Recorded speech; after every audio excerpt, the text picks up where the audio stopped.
The role of mindfulness in enhancing focus and reducing stress in project management. Ooh, that does sound heavy. Hello and welcome to another episode of TanniTalkstech. Today, let's move a little bit away from dry TED Talks and dive into something that has been a buzzword for the past few years: mindfulness. Yep, I'm going to talk about mindfulness, and no, it's not just a fancy buzzword. I'm going to share how mindfulness helps in enhancing focus and reducing stress in project management. I have been a project manager for a while now, and I can tell you it is a constant act of juggling and putting out occasional fire. Balancing deadlines, team dynamics, and client expectations can be incredibly stressful. Now, throw in a tiny human who may be sick at home or just demanding your attention after a long day at daycare, and it turns into the ultimate act of walking a tightrope. I have attended countless meetings where someone constantly needed my attention beside me, and I really had to put in an effort to focus on the immediate need, whether it was my turn to speak out on an agenda point or really change a smelly diaper.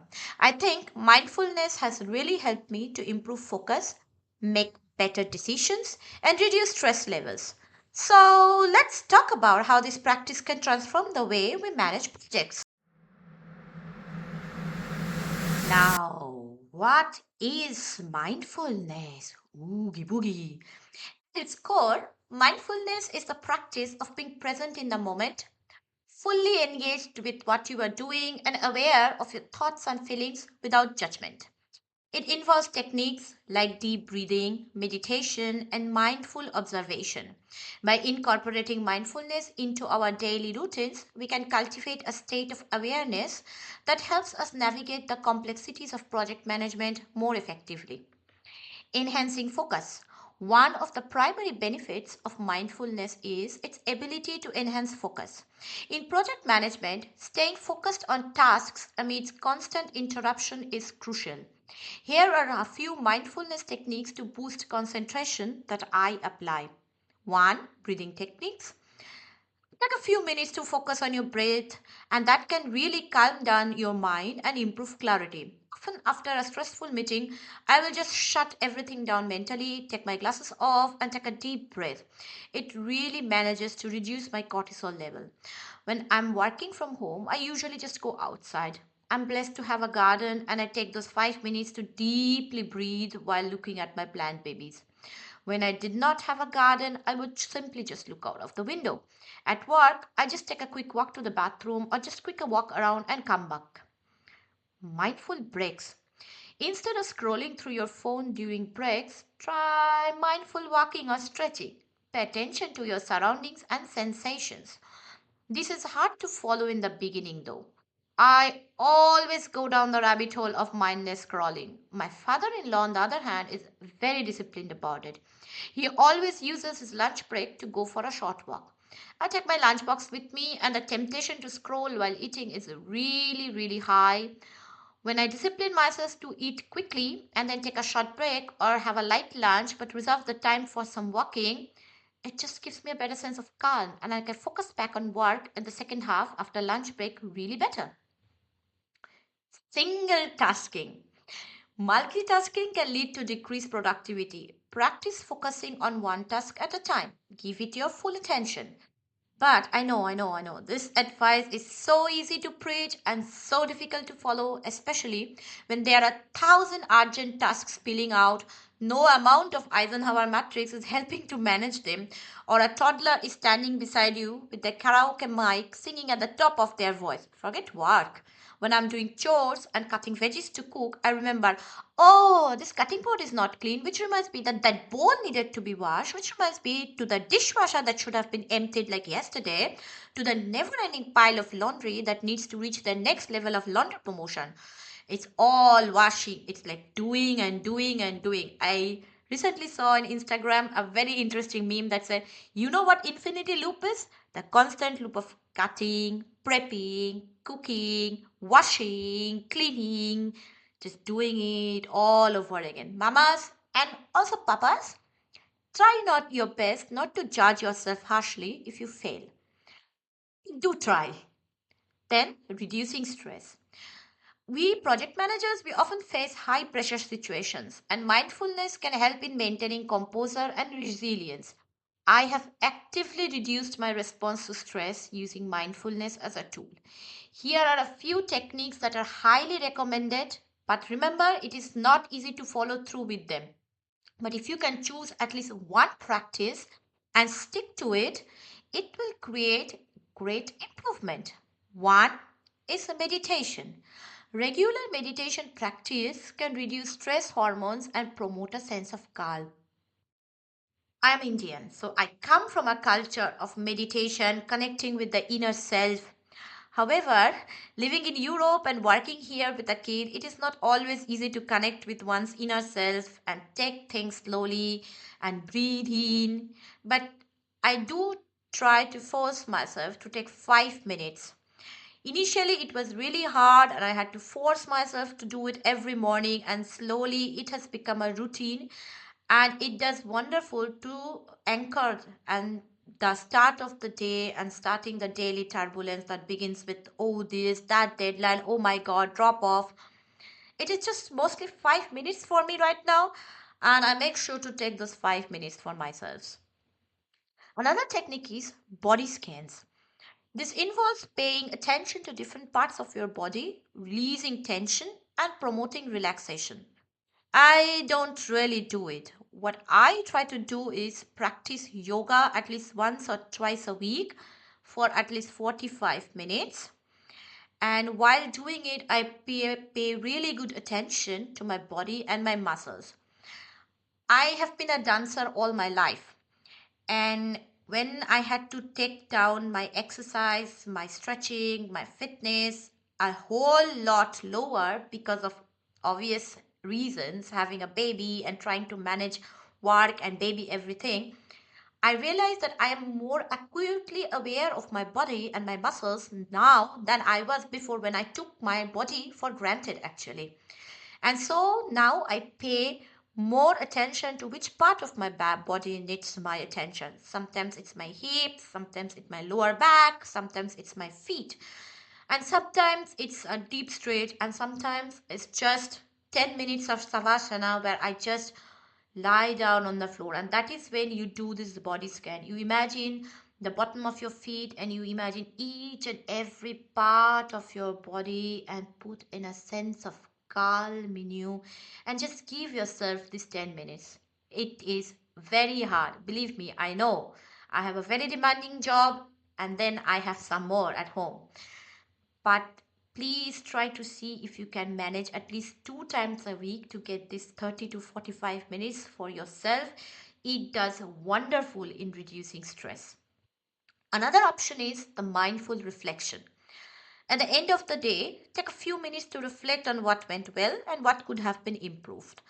This helps in gaining perspective and letting go of stress. This is where my writing everything down, my journaling practice comes to help.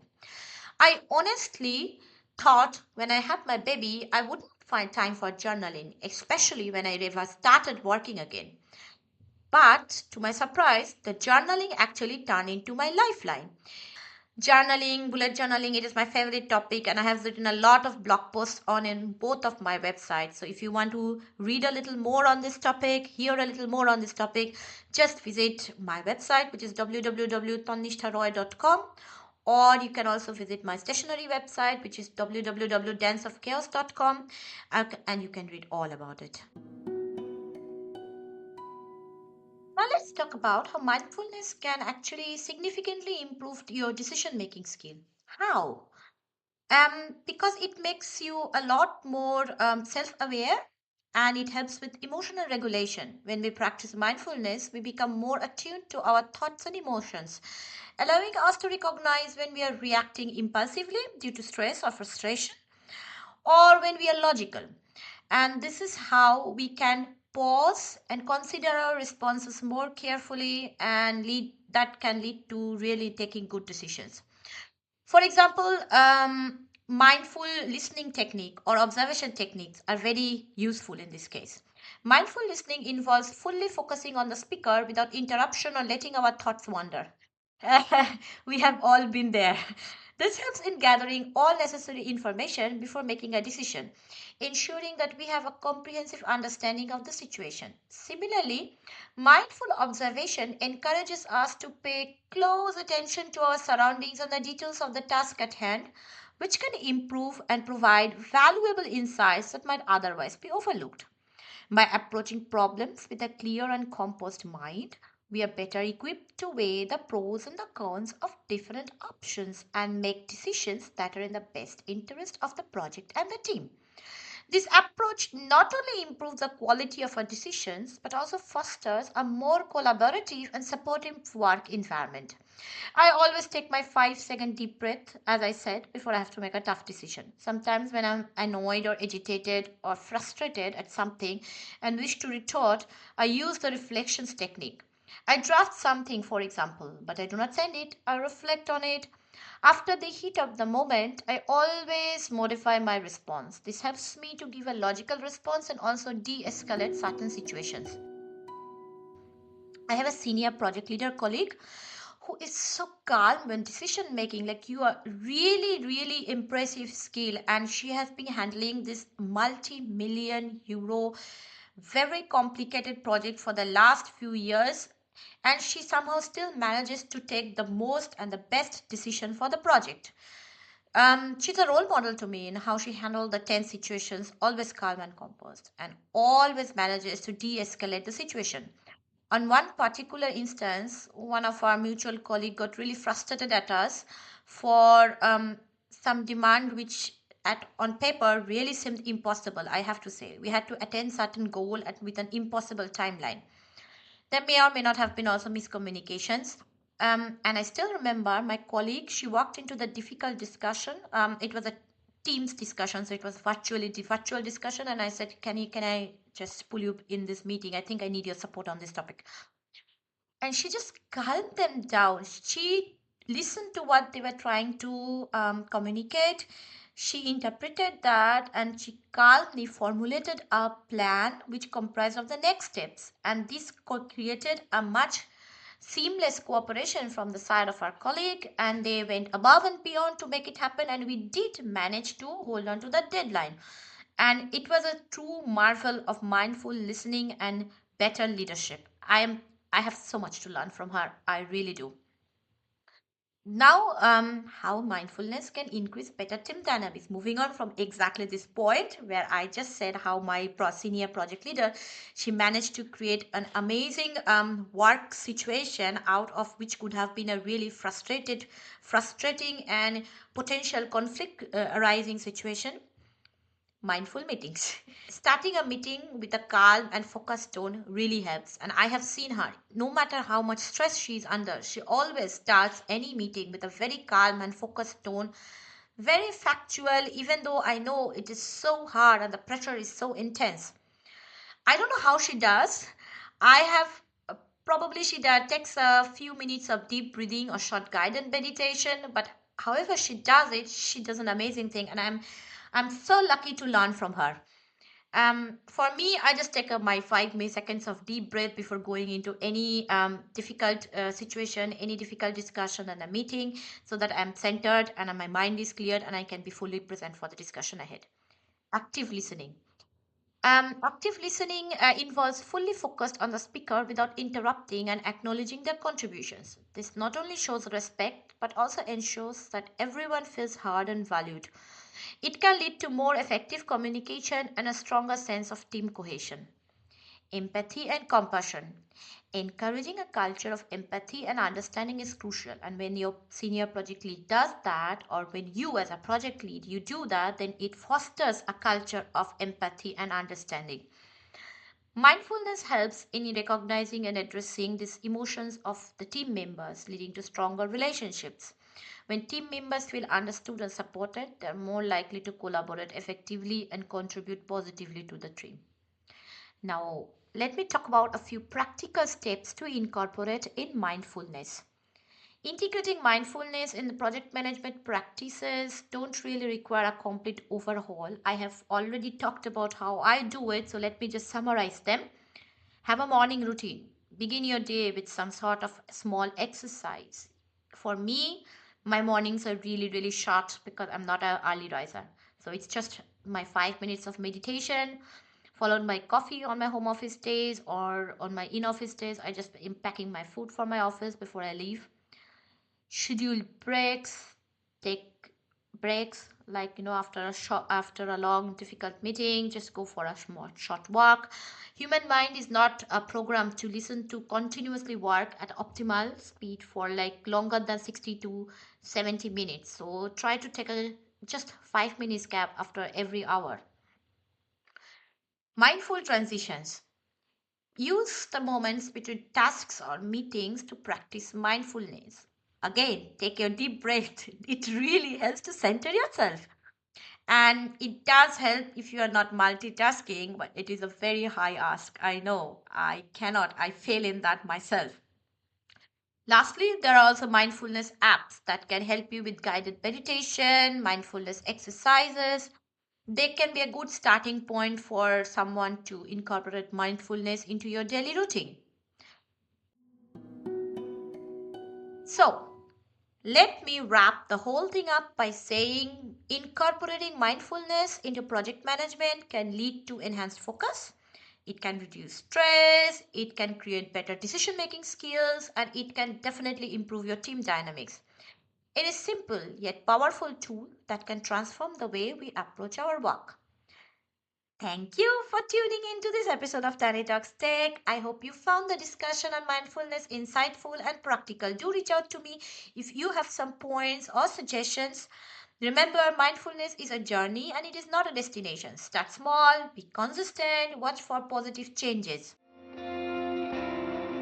Slowly turning longer. The spring is slowly coming to us in this part of the world.